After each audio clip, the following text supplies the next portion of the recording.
ಯೆಶಾಯ 66ನೇ ಅಧ್ಯಾಯ ವಚನ 15-16.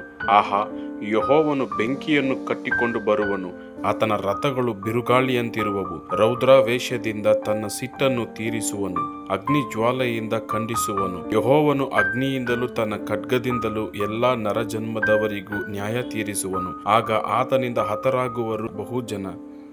Isaiah chapter 66 verse 15-16. See, the Lord is coming with fire, and his chariots are like a whirlwind. He will bring down his anger with fury, and his rebuke with flames of fire. For with fire and with his sword the Lord will execute judgment on all people, and many will be those slain by the Lord.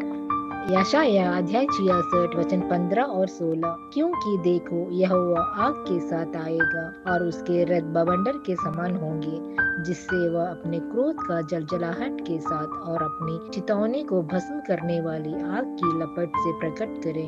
क्योंकि यहोवा सब प्राणियों का न्याय आग से और अपनी तलवार से करेगा, और यहोवा के मारे हुए बहुत होंगे। ஏசாயா 66ஆம் அதிகாரம் 15-16 வசனம். இதோ தம்முடைய கோபத்தை உக்கிரகமாகவும் தம்முடைய கடிந்து கொள்ளுதலை அக்கினி ஜுவாலையாகவும் செலுத்த கர்த்தர் அக்கினியோடு வருவார். பெருங்காற்றை போன்ற தம்முடைய ரதங்களோடும் வருவார். கர்த்தர் அக்கினியாலும் தமது பட்டயத்தாலும் மாம்சமான எல்லாரோடும் வழக்காடுவார். கர்த்தரால் கொலையுண்டவர்கள் அநேகராயிருப்பார்கள். యెషయా 66వ అధ్యాయం 15-16 వచనం. ఆలకించుడి, మహా కోపముతో ప్రతీకారము చేయుటకును అగ్ని జ్వాలలతో గద్దించుటకును యెహోవా అగ్ని రూపముగా వచ్చుచున్నాడు.